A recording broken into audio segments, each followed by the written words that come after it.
What's happening? What's happening? What's happening? Good morning, good afternoon, good evening, or good night, depending on where you are, man. It's your boy Major, with Major Transport Services. I got another quick video. It's more like a little rant. This is my rant for the week. I'm not going to talk about gas prices. I'm not going to talk about loads. I'm just going to talk about the possibility of making a career in this business now with the current situations that's going on. So I'm on Highway 20 right now, headed east, coming out of Birmingham. I've been in Alabama for about 2 days now. I started out in Scottsboro, left from Scottsboro, picked up a car in Atlanta, took it to Scottsboro for a client, a recurring client, dropped off the load, and then, by the way, drove through the mountains, through the Alabama mountains to deliver the load. Delivered the load, client's happy, everything was cool, unscathed. The car was great and unscathed, everything's touchdown, perfect, boom. 4 thumbs up, my 2 and his 2, so everything's great. Left there, Scottsboro, and came down to Bessemer, and it was like a 2-hour drive. Got there, picked up this load that I have now on my back, which is a 2014 Tacoma. So you see it, it's on the back. Nevertheless, like I said, I'm headed down 20 East, headed to the crib because the place where I'm delivering this car closed at 6 o'clock. I knew I wasn't gonna make it, so I said, hey, I'm gonna take my time and get back real nice and easy, no flying, just take my time. I pulled over a couple of times and saw some things, sightseeing, you know what I'm saying? Peeped out a couple of things. It's pretty cool, Alabama has a lot of nature, a lot of hills and mountains, valleys, lakes, ponds, rivers. It's beautiful, man. Beautiful country. Damn near really feel like moving out this way, man, because of the price of living is so beautifully cheap. In today's economy, man, you can get 4 acres in the hills out there in the country, like $40,000-$50,000, man. Your land, you own it, and you can do what you want on it. So anyway, I got into the business. I got a 1-car hauler, a 7 by 20 foot tough dog trailer. It's a wood deck. I picked the wood deck over the iron deck because I wanted to be able to haul more things, and then I just heard, like, with that steel and rust, and plus, just a lot of other stuff like slippery matters and all type of things. So then I heard you're kind of limited to what you can haul. So I said, let me get a wood deck. That way I can haul freight, haul cars. But right now I've been hauling only cars. Normally about 3 to 4 cars a day. And those rates depend on the car, the size, the shape, all that really. So many variables into this, what you make. But I started my brand with Major Transport Services, and my goal is to actually get in this, tiptoe in with the 1-car hauler, 1-car trailer, like I said, a 7 by 20, just to tiptoe and see how things are,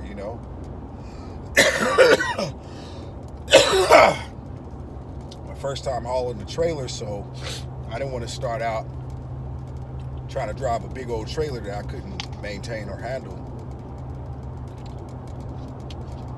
So I said, let me start with a 1-car, and got the 1-car hauler. Man, at first couldn't even bag up. It's so hard to bag up at first because, you're thinking it's like a traditional car or something, but you got to be able to maneuver the trailer in the direction you want it to go. And it's going to take a few days to a week, depending on how much you use your trailer, to learn how to bag up. But once you get the bag up part, then everything else is pretty much smooth sailing. Anyway, I got a 7x20 trailer, hauling cars mostly, haul the little appliances, haul some freight so far. And freight will be considered anything like appliances, anything all the way down to construction material like roofing and roofing material, lumber. You know, it could be a bunch of auto parts, you know, like transmission and motors. You can haul all that stuff, and it's all considered like freight. You know what I'm saying? Cargo would be stuff like boxed up stuff, kind of like shipping stuff, like Amazon or some shit like that. Those are your cargo type items. But nevertheless, then of course you have cars, so you can transport what you want. You got to find your niche, and once you figure out what your niche is, then that's when you can actually really get to the money. But if you're out here just saying, hey, I'm gonna get a truck and trailer, I'm just out here and just whatever comes my way. I mean, it's cool to be open for everything, but you're not really coming in with the intent to captivate on a certain niche in this trucking. Because like I say, you can go for cargo, you can go for freight, you can go for cars, you can go for appliances only, you can go for, like I say, you know, RVs and small, you know, like four-wheelers and forklifts and things like that. You can, whatever you decide that you want to haul, and it's a real niche, like particular, saying, for case example, I want to haul nothing but forklifts. That's it. All I'm hauling is forklifts. And if you put yourself on that direct niche, then now it makes life a little bit easier, because now you can just look for only forklift type loads, you know what I'm saying, as opposed to just looking everywhere for stuff. And so if you're gonna book your own loads, then you know you really need to be more niche, so that way you can kind of chisel down and know right where you want to look for every day in terms of loads. Now, as far as making money in this business, and that's very variables too. A lot of variables included, because that boils down to who you are and what type of lifestyle you're living. So when I hear people say, like, don't get into hot shotting right now, it's not good, it's not a good time, I'm like, you know, yeah, it's not the greatest rates, and gas is up, you know, a lot, but you can still make a lot of money. And people were getting spoiled, man. Like hot shotters, guys were making so much damn money that when this new inflation came, or when gas prices and all that came up, and loads didn't go up, the loads stayed about the same, or it got a little less or whatnot, people start panicking and feeling like now they're not able to survive or whatever. And it's not that you can't survive. What happened is you just used to being spoiled with all that extra money, and now that a little of that cream has been taken off the top, like a little cream is off the top of the coffee, now it's kind of not as tasty, you know what I'm saying? But you still got a cup full, if you know what I mean. You're still drinking on a full cup of coffee, it's just no cream on the top. And that cream was just that low gas prices and this and that. I got a one-car hauler, and gas is costing me too, but I'm still able to make, you know, a grand or two a week, not even really trying, to be honest with you. And that's not even just like being super like intent and trying, like getting up first thing in the morning, fresh out the door every single morning, first one there when they open up to grab a load, to take it somewhere, dropping it, you know, then you're able to get back 2 or 3 more times and grab some great loads before things close up at 5, 6, 7 o'clock, right? Most hot shotters know that most things close pretty early. So if you plan on making like money with dealerships and things like that, you're hauling freight or even cars and stuff, a lot of these places that you're picking up and delivering to, they close at a certain time. Normally like, you know, 5, 6, 7, maybe 8. Sometimes you can get a place that have like a night drop where you can, you know, they don't care what time, and there's maybe no gate either. You can drive your cars in and park it, and go to the night drop, fill out a little form, and then drop the key in there in the night drop, and they'll get it the next morning when they come to work. And that way you can get it off your back, get the load off your back, and then you can go ahead and move on.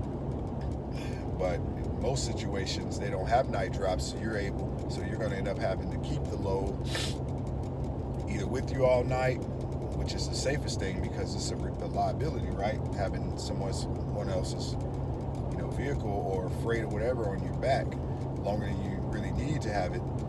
But, or you can drop it off at a safe place to get it off your back in case you need to, make some other additional money that's like now and current. Someone call you up and say, hey, can you do something for $300-400?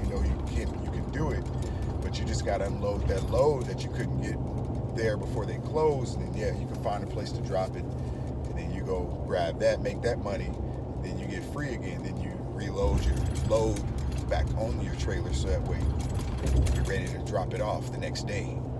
So there is money in this game. Right now it's still a good time to get in this game, and like I said, it just depends on who you are and your lifestyle, because there's different variables.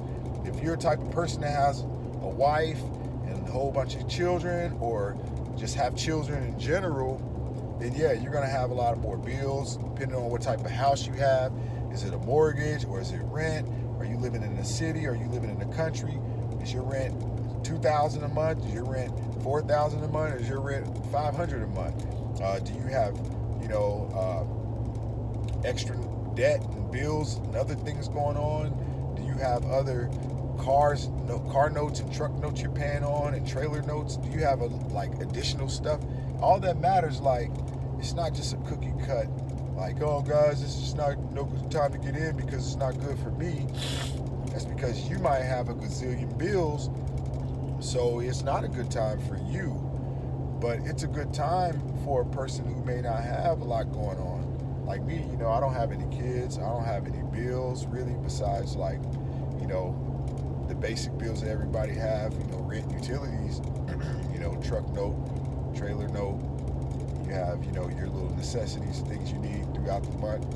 But give or take, my bills are not really high. So for me to make for me to make $500 a day to $1,000 a day, for me that's great, because I'm making 5 times my total bills. You know what I'm saying? My net is 5 times or 4 times, I'd say 3 to 5 times greater than my total debt, my total bills, for the month. So for me, it's cool, but I would love it to get better as everybody else. I would love gas prices to go down. I would love rates to go back up or go up more. I would love it if brokers would stop pinching so tight on our bread and allow us to make some money. I would love all that too, because then that means more money for me as a one-car hauler. You definitely need all the bread you need every piece of bread you can get, because of the fact that you only got one car you're hauling. So you're not making a gazillion dollars a day like some of these 5 and 10 and 15 car haulers, or even 4 car haulers. You know what I'm saying? So you got to do what you got to do, but the goal is to get in with a one hauler, make much money as you can, save much as you can, hurry up and get your own authority if you don't have your own authority. If you're leased on, meaning you're working with some other company, and they're giving them a percentage, like an 80-20 split, a 70-30 split, a 10-90 split, whatever the split is per load, they get that percentage for you to work your company, your trucking company, under their authority, their company, which they have the insurance to cover the freight or the cars or whatever you're carrying. So you want to lease under them and just wing on, you're on the wing and you're pretty much learning the ropes, and you're getting your experience, and you're building up your driving miles, you're stacking your miles up. Like some people fly and got 20,000 miles of flying, just like drivers, and some guys got hundreds and hundreds of thousands, even millions of miles on the road of traveling, right? So you want to you want to stack up your miles and get your, because that what builds your experience. The more you drive out here, like me for instance, man, I used to hate driving no more than like 30 minutes. Anything 30 minutes driving to me before I started driving on the road like this, it was considered long distance to me, and I used to hate it. But I went in, challenged myself, took on this challenge and said, you know what, maybe it's not so bad when you drive and you get out the city and you start hitting the country road, because I know it's usually like peace and quiet, and you ain't got to deal with traffic. So then it's not so bad. And I was right. I got out here and noticed that when I'm rolling, I'm like, yo, it's peaceful. Like, it's times when it's just me on the road all by myself and for miles, and I'm just seeing the most beautiful sights as I'm going, beautiful terrain, you know, as I'm rolling, man, and I love it. So, like right now, I'm rolling down this so dark I-20 and just rolling, man. It's just, there's a truck way, way up, probably like 2 miles up, and maybe a truck down about maybe a mile back. So it's peaceful, you know, I'm not tripping. But anyhow, anyway, so with a 1-car hauler, the whole goal is to stack up, man. Your bread, stack your bread, get your experience, and then you finally get your authority. Once you get your authority, now you're making a little bit more money because you're not paying that percentage to be leased on, and you're also building your company up for real now. You're building it up, you know, like building it up more, you know, like through the process. You're building it up, and you're getting it to the point where now you got your own clients hitting you up, and man, you're working, you get money, and then you get a bigger trailer. That's the next thing. You get a bigger truck and a bigger trailer. And so whatever you were driving, you don't get rid of it. You just find you a driver to drive that. You train them in that vehicle and that equipment, because you've had it for a while. You know it like the back of your hand, that equipment. So you train somebody on that. Meanwhile, you get you a bigger truck, a bigger trailer. Now you're making bigger money.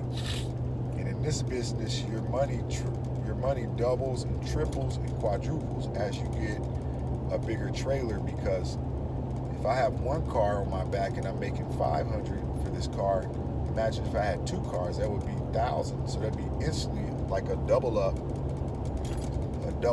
like raise, if you will. Some people don't get nothing but like $4 or $5 a raise.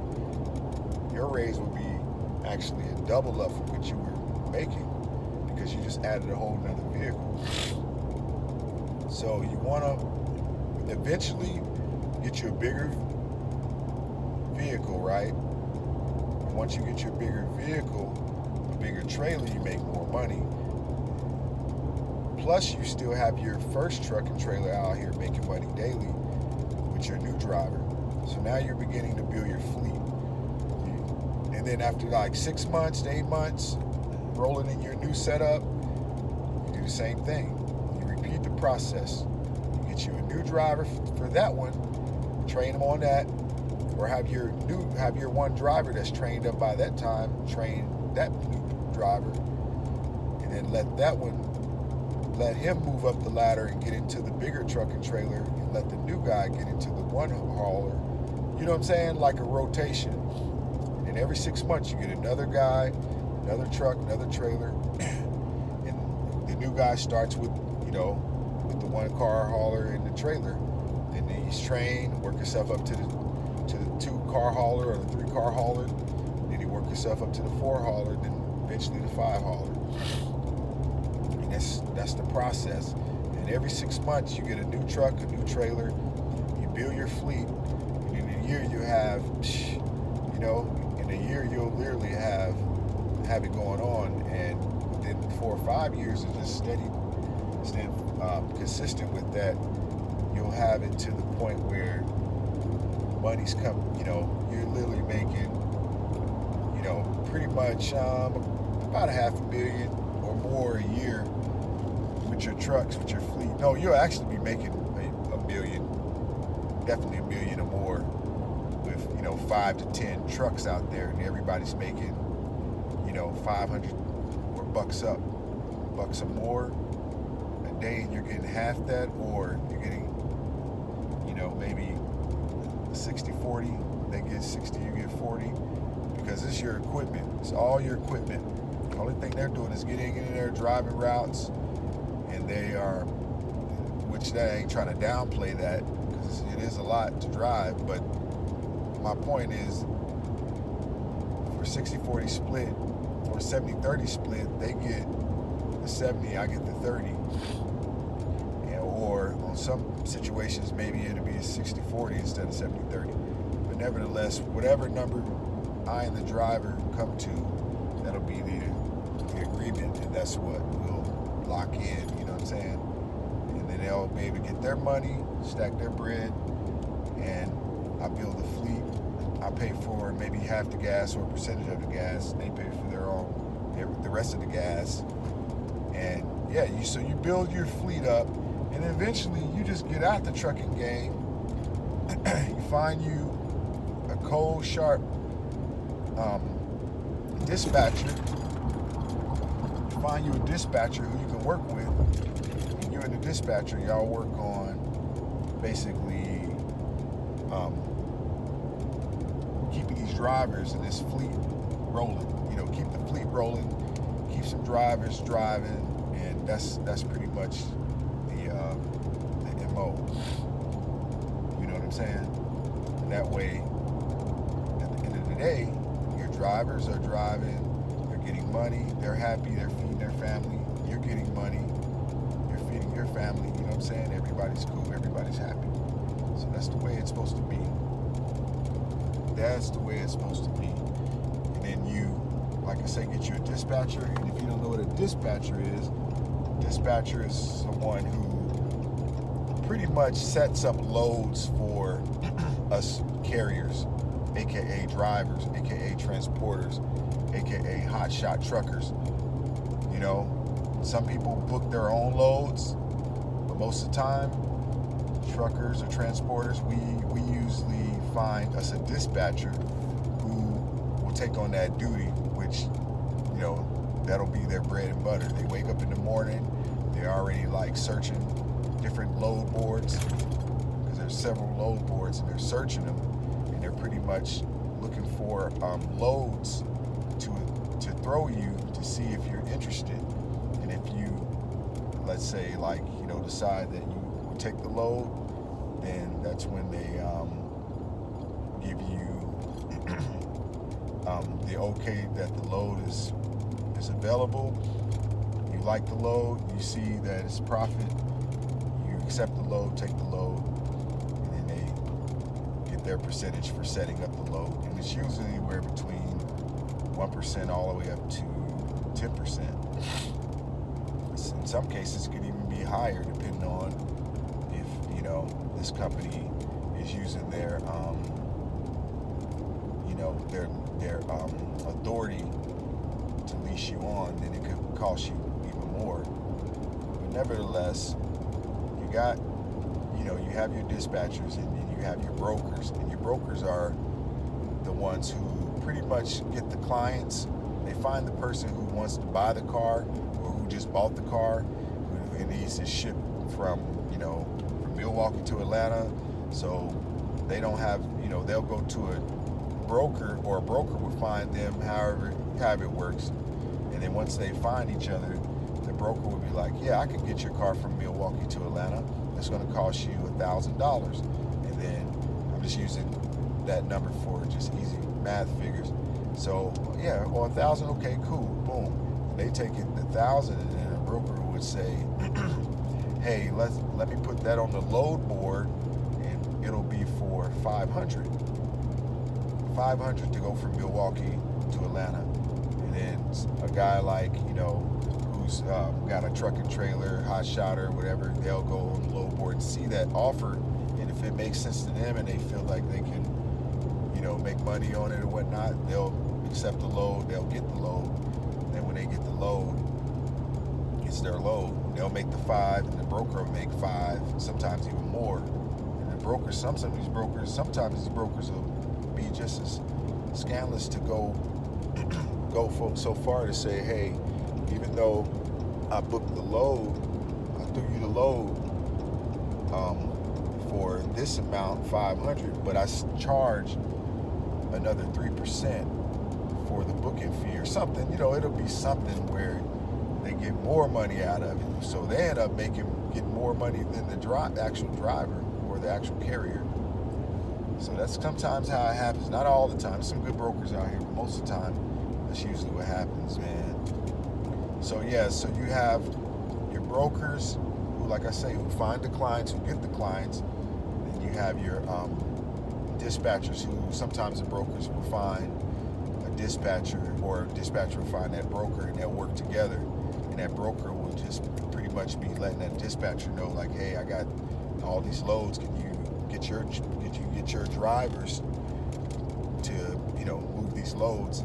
And then the broker will give it to the dispatcher. The dispatcher will dispatch it out to, like I say, their drivers. And one dispatcher might have like 5, 6, 7, 8 drivers, 10 drivers, sometimes more, that they're connected to, who they can quickly reach out to and present the loads that the broker just threw at them, right?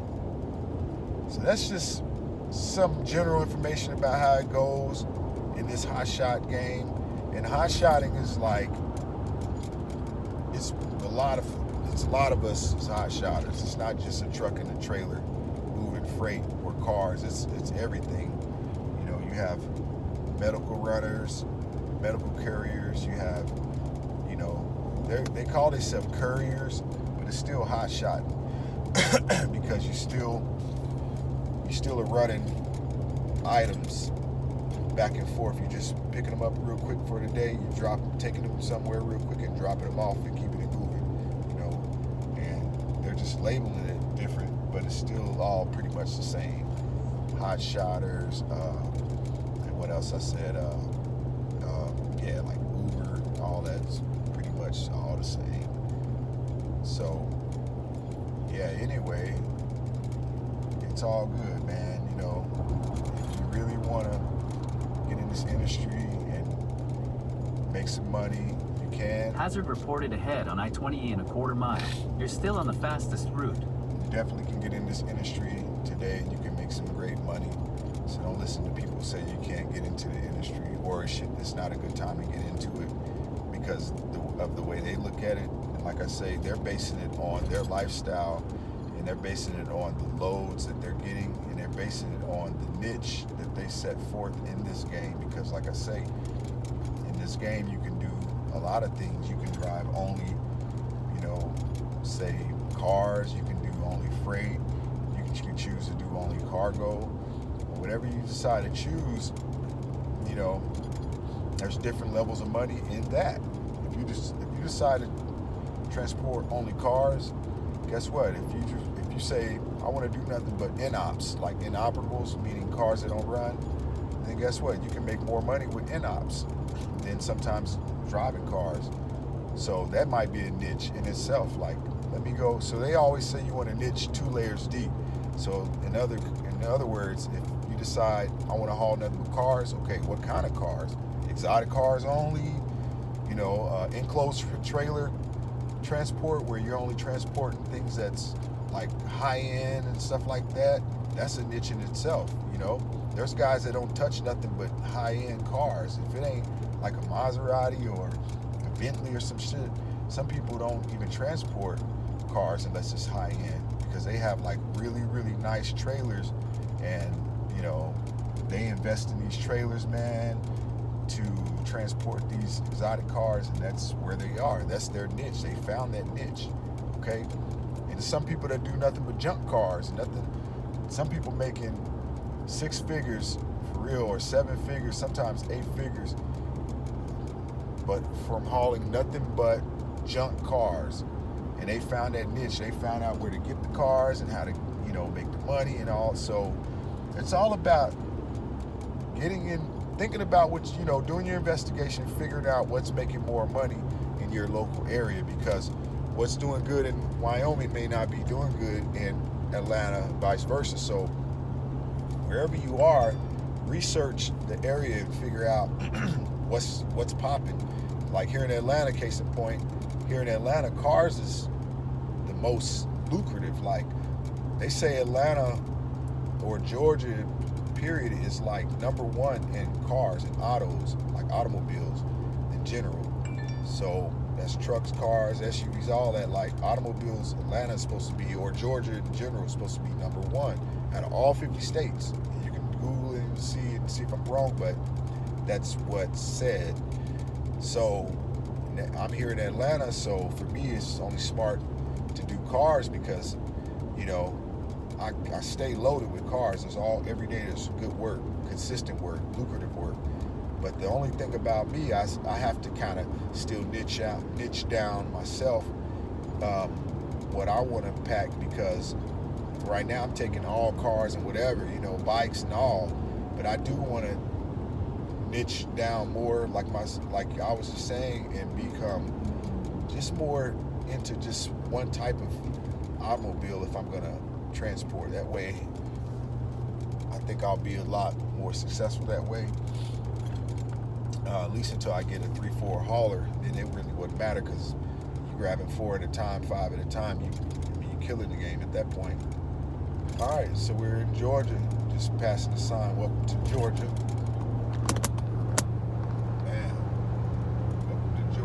Past the state lines. Now we here. So this is a little rest stop I usually stop at. It's a little welcome rest stop. I ain't gonna stop now, but sometimes I'll pull over there when I'm coming back from out in Alabama and I'm kind of tired. I'll pull up over there and give me some rest. But it's literally 50 minutes left to get home, so I'm gonna push it on home, take me a good shower, eat some good food, and then kind of get prepared for tomorrow, because I have to take the truck to the shop and get it, serviced and stuff. I'm gonna get the oil changed, get all my lubes changed and stuff like that. Get it, check everything out, my electronic system, my computer system, just making sure everything's nice and tight, man. Because out here on the road, you do not want to get stranded or broken down somewhere. So to prevent that, you have to keep these things maintenance, at least every 4 to 6 months. As a matter of fact, it's actually required. You're supposed to report, have it all on paperwork to show that you had your truck maintenance and checked out by a licensed professional mechanic. That way they know while you're out here, you're keeping your equipment serviced. By law, you're keeping it up, and that way they know it's a less likely chance of you, number one, getting stuck out here on the road from breakdowns, or 2, something malfunctioning on your equipment that would actually harm another passenger or another, driver. So they put these laws in place to protect everybody. So yeah, but almost to the crib. Can't wait to get home. I've been gone 2 days, like I say, running around through the state of Alabama and shit, trying to get it together. And pretty much almost there. Dang, I just saw a woman walking on the highway, and God knows how long she's been mobbing, but I don't see her car. Man, if she broke down way down here and been walking that far, that's crazy dangerous. But what else can you do, man? If your car break down and you're out here and you don't have like the tools to get it back rolling, like spare tire and your jack system, a good drill that can, a high power drill that can zip, zip, zip, zip, get those lugs off. Lug nuts off so you can replace that tire real fast. Man, I'm telling you, man, you do not want to be out here on the highway stranded and stuck. Because I got stuck a couple of days ago at nighttime too.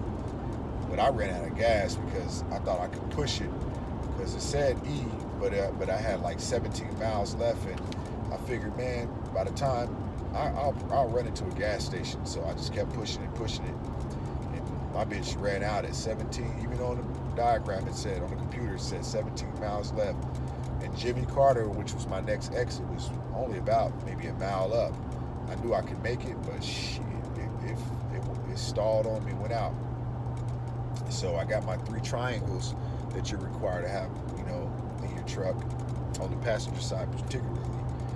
I pulled out my 3 triangles, I, you know, deployed them, boom, set them down, and then got me a light, got my flashlight that blinks, you know, the SOS, plug that bad boy in, and you know, I was blinking so that way every truck and car passing by saw, hey, I know I'm stranded, and that's what that SOS is. So either get over or pull over and help me.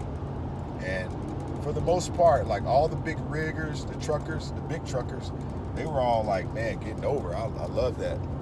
All of them was like respecting the game, getting over for me. But little cars, like regular people, man, they didn't give a fuck. They was just flying past me, man. And that let me know how, like, this is why it's so important to get certified in certain things, because you get knowledge on stuff to properly handle yourself when you come across a situation. Like truckers, they knew to get over when they saw them 3 triangles and they saw that SOS. They were getting over, getting out that lane, that passive lane. And so, but regular cars who didn't go to trucker school, who wasn't trained on protocol and stuff, they were just in their mind, hey, just keep passing by, like zooming past me. They could have hit my truck, hit me or whatever. And a lot of people got killed like that, by the way. So anyway, yeah, if you're gonna get into this trucking industry, get on in, man, have fun with it, you know, accept the ups and downs that comes with it. Don't even get mad. Just know it's part of the game. You know, every day ain't gonna be popping. Every day ain't gonna be just perfect. Some days you're gonna make good money. It's gonna go smooth. Some days things will be rough and you don't make really much money, but you still get, you know, you're still a boss. You still have your own company. You still doing your own thing. You still getting experience. You're having fun, making money every day. So you're good. But yeah, but don't listen to people say you can't get in it.